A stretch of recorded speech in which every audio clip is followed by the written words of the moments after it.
everyone, Kelly here, and today I want to talk about the books that I read in the first half of November. It took me a second to make sure I knew what month we are in.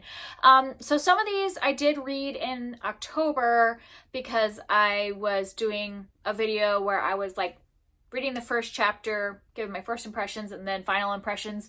I'll link that down below if you want to see. So like, I think 2 or 3 of these books came from that video. And those I think I read in October, but the rest of these I read in November, though most of these things actually started in October and finished in November. I haven't really been starting much so far in the first half of November and finishing, I would think almost all of these. Yeah, I think almost all but one of these was mostly read in October. My reading has just been kind of sparse in November, just finishing up things that I started in October, and one of these I started and finished this month, and then I've got some things I have currently started that I'll talk about at the end of the month. So far, things are pretty good. I mean, I might not be reading a ton right now or finishing a ton, but all of these are either 3 or 4 stars. All right, let's start with my 3 stars. First, I have Marie and Maria by Maritza K. Rubio, and this one I've actually been reading for like all of fall. I started it in September at the beginning of fall, first day of fall actually, because my original plan was to read 1 short story every day this fall. That kind of fell apart, but I did complete some short story collections, and this was one of them. This is mostly short stories, and then there is a novella at the end. So there's like about 6 or 7 short stories and then a novella. And these, okay, the problem with this one is based purely on my enjoyment of these, it was probably about a 2-star, but I feel like the writing is really good. It's just not necessarily my style of short story. So I'm giving it a 3 because I don't think it deserves to be brought down to a 2 or like the rating brought down, because I think that there is probably a lot of people that will enjoy this. I'm just still learning what I like in short story collections because I'm kind of newer to reading short story collections, unless they're from like authors that I have read in the past and I know I like their stuff. But in terms of like new authors that I haven't read before, I'm still figuring out what I like.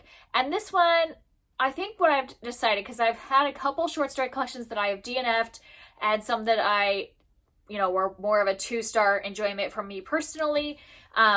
Like some of the ones I DNF'd, I also didn't want to give them lower ratings. This one I did finish because I thought that the novella would work better for me than it ended up being. Like I was almost going to just quit before the novella, but a lot of the reviews said that the novella was everybody's favorite thing, but that was not the case for me. The novella was probably one of my least favorite things.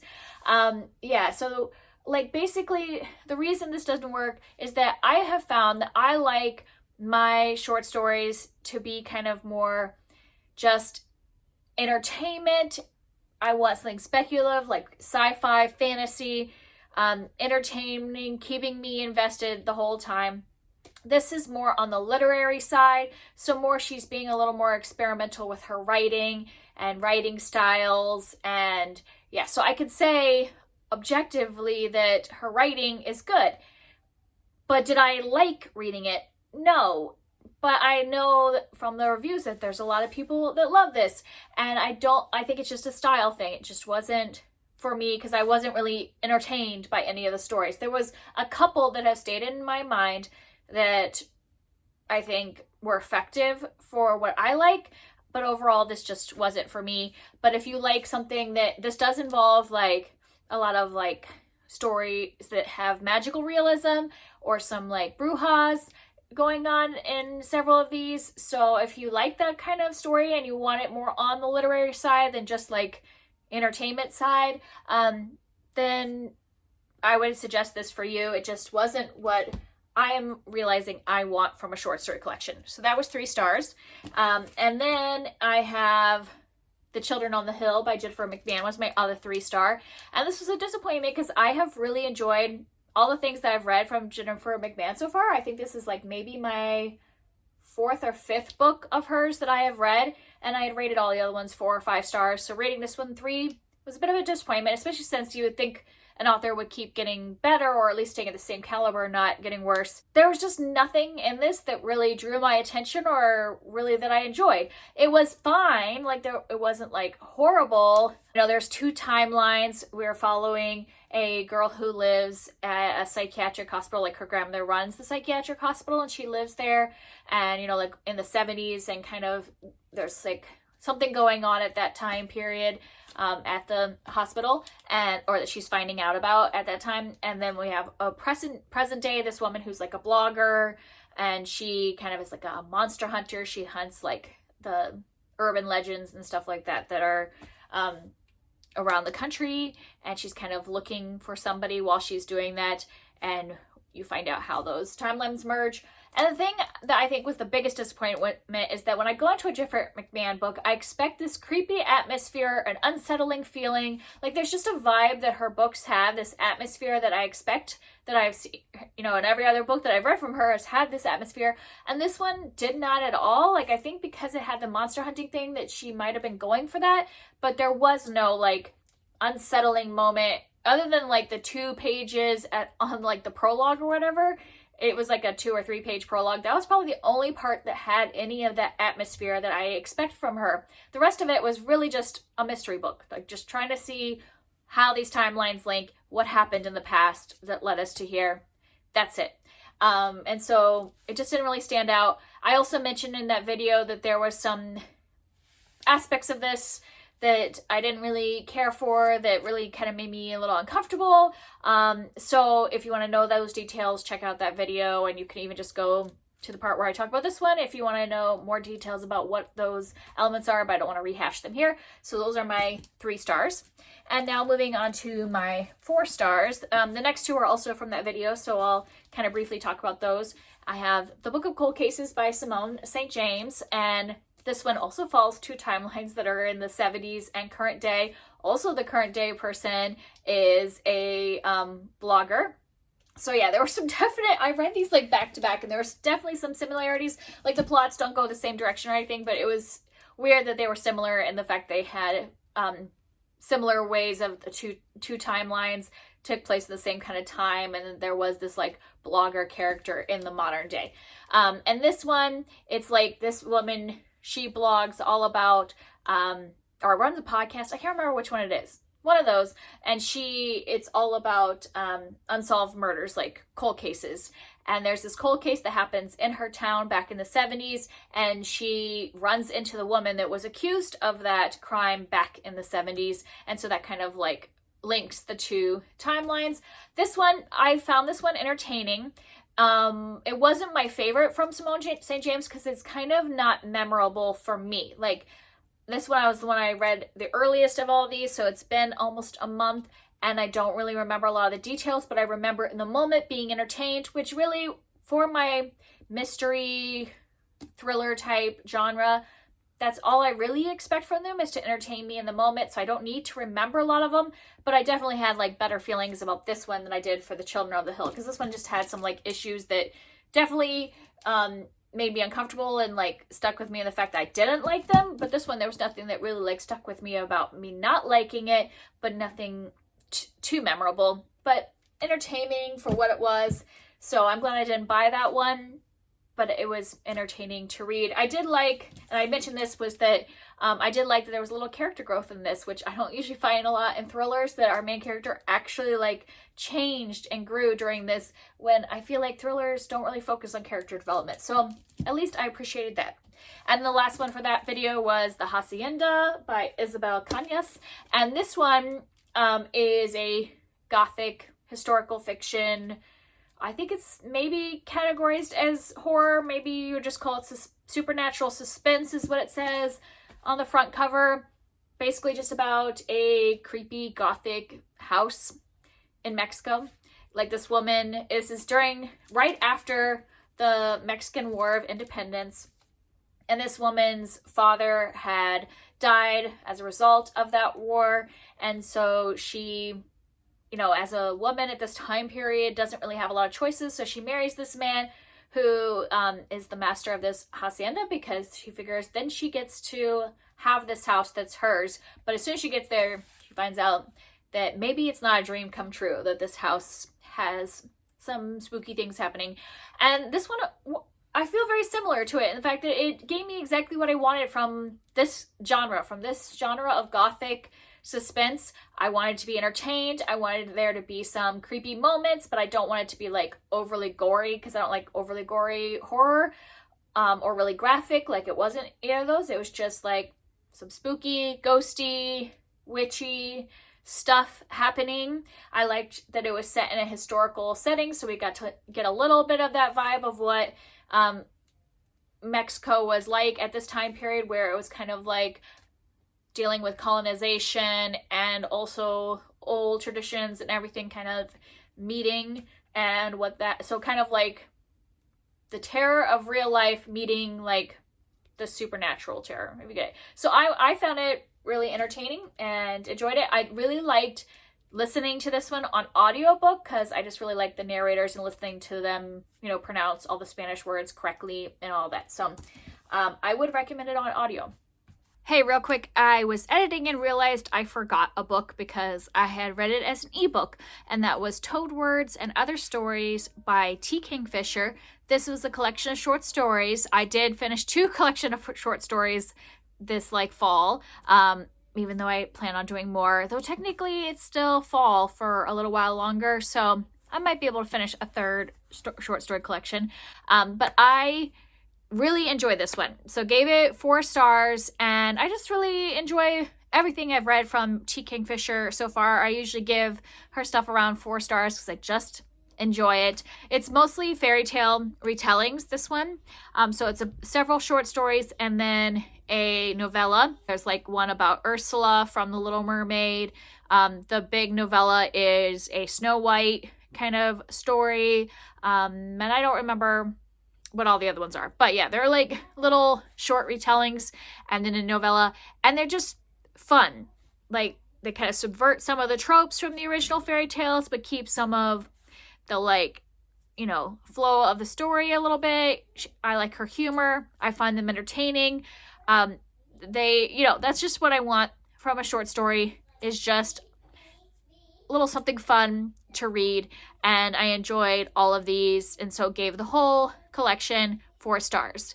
This one I think you can only get as an ebook and not like a physical book, because it was something that she wrote a long time ago and just kind of put it on a collection. But you can also read it for free on her website. So I'll link her website down below. I think it's called Red Wombat Studio is her website, and there's a section on there where you can click on all of her works and go to her short stories, and she has like the majority of her short stories that she has written free to read on her website. I know all the ones from this collection are on there, and some of them from Jackalope Wives, which I read earlier this year, is also on that website, which is great that you can just read her short stories for free if you want to get kind of a taste of some of the things that T. Kingfisher does, or in the kind of like fairy tale retelling arena, because she does a lot of different genres and themes. But if you want to see her, what kind of a taste of her fairy tale retellings, check out on her website. And then next, I had picked up for my project of reading witch books, I picked up The Orphan Witch by Paige Crutcher, and I've never heard anybody talk about this, and it had a really low rating on Goodreads, so I had bought this purely based on the cover and the fact that it had witch in the title, and I was looking to read some witch books this fall, and so I just kind of randomly picked it up, and then I saw that review rating on Goodreads, and I got a little worried, but I ended up really enjoying this. I found this very entertaining and kept me like invested the whole time in the characters and the magic that was going on. In this one, we were following a woman named Persephone who was an orphan. So she, you know, has been grown up in foster care and all that, never got adopted. And now she's an adult. So she's got a lot of, you know, attachment issues and like problems, you know, forming relationships and all that based on the abandonment issues from her childhood. And then she has this friend that she's managed to keep in touch with that invites her to go to this island that she lives on, and she really just needs to have that moment like to get away. And turns out that this island might have a lot of connection with her family and her history that she never knew about. And there's actual magic on page. I read this after reading Practical Magic, which I was very disappointed on how little actual magic was in that book, like performed. And so when I got to this one, I was like, they're actually doing magic. And so I was like excited to see witches actually performing spells and practicing their magical abilities. And so I really enjoyed this. I don't know why it has such a low rating, because I do think it's entertaining, and I liked the characters. I liked all the dynamics, her learning about her past and her family and her abilities, and learning magic and performing magic on page. There's also a romance that I thought was nice. I liked the romance. I like that there's like a magical library in this. It has a lot of the things that I think make a witch book for me good. I mean, I think different people want different things from a book about witches. I have discovered this is the kind of book I want, where it's like family, secrets reveal, learning how to use magic, actually having magic on page, and a magical library.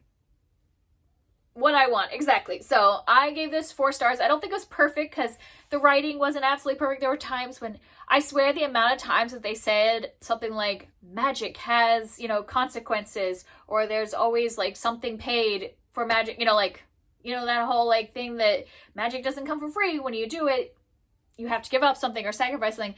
They said that in so many different ways, so many times. And I'm like, okay, I get it. You can't just perform magic freely without any consequences. Like, we've heard it a million times. So it wasn't like perfect 5, but I found it good and fun to read. And then I had a nonfiction that I was reading this month, The Immortal Life of Henrietta Lacks by Rebecca Skloot. This is the only book that I actually started in November and finished this month. All the other ones I started in October. I picked this up for nonfiction November for the secret prompt, because if you don't know, Henrietta Lacks, when she had cancer, and they took part of her tumor and part of the cells from that tumor, and they became the first immortal cells. And those cells have been used since the 50s to do like a ton of different medical research, has led to a lot of advancements in medical science and all that. And the family never knew that her cells were used this way. And so they found out about it many years later, and we're just kind of not sure what was going on with that.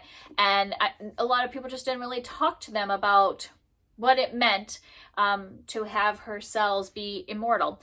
So this is following both the family of Henrietta Lacks. We learn about Henrietta and her getting her cancer and her treatment and death and all that. And then we also learn about her family, and then them discovering about the cells and all that journey. And then we also just like follow the history of the scientific advances that the cells contributed to. And I found this really, really interesting.